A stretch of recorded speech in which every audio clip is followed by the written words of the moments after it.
Break news చూస్తున్నాం. Shamshabad కొత్తగూడలో concrete కార్యకలాపాలపై స్థానికులు ఆగ్రహం వ్యక్తం చేస్తున్నారు. ఈకో పార్కు పక్కనే భారీగా కాంక్రీట్ కార్యకలాపాలు కొనసాగుతున్నాయని, వీటి కారణంగా పర్యావరణానికి ముప్పు వాటిల్లుతుందని స్థానికులు అంటున్నారు. ఒకవైపు హిమాయత్ సాగర్, మరోవైపు ఈకో పార్క్ ఇలాంటి కీలకమైన పర్యావరణ ప్రాంతంలో నిబంధనలు పట్టించుకోకుండా కాంక్రీట్ కార్యకలాపాలు ఎలా కొనసాగుతున్నాయంటూ స్థానికులు ప్రశ్నిస్తున్నారు. గతంలో అప్పటి కలెక్టర్ అమ్రపాలి, శంషాబాద్ ఎంఆర్ఓ ఆధ్వర్యంలో అధికారులు తనిఖీలు నిర్వహించి సీజ్ చేసినప్పటికీ ప్రస్తుతం మళ్లీ అదే తరహాలో కార్యకలాపాలు యథేచ్ఛగా కొనసాగుతున్నాయని వారు ఆరోపిస్తున్నారు. అధికారులు నోటీసులు జారీ చేయడం మినహా కఠిన చర్యలు తీసుకోవడం లేదని స్థానికులు మండిపడుతున్నారు. హిమాయత్ సాగర్, ఈకో పార్క్ పరిసర పర్యావరణాన్ని కాపాడాలని, కాంక్రీట్ కార్యకలాపాలపై సమగ్ర విచారణ జరిపి తక్షణమే చర్యలు తీసుకోవాలని స్థానికులు డిమాండ్ చేస్తున్నారు.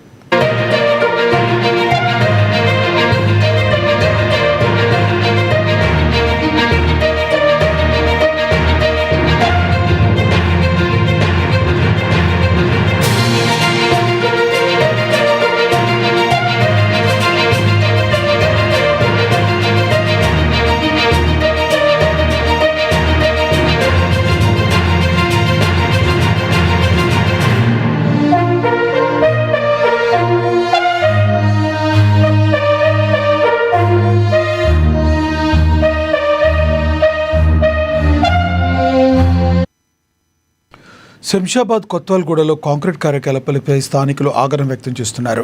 ఈకో పార్కు పక్కనే భారీగా కాంక్రీట్ కార్యకలాపాలు కొనసాగుతున్నాయని, వీటి కారణంగా పర్యావరణానికి ముప్పు వాటిల్లుతుందని స్థానికులు ఆరోపిస్తున్నారు.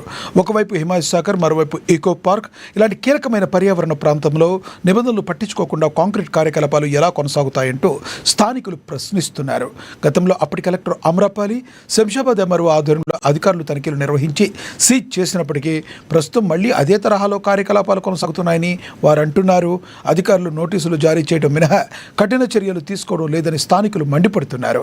హిమాయత్ సాగర్, ఈకో పార్క్ పరిసర పర్యావరణాన్ని కాపాడాలని, కాంక్రీట్ కార్యకలాపాలపై సమగ్ర విచారణ జరిపి తక్షణమే చర్యలు తీసుకోవాలని స్థానికులు డిమాండ్ చేస్తున్నారు.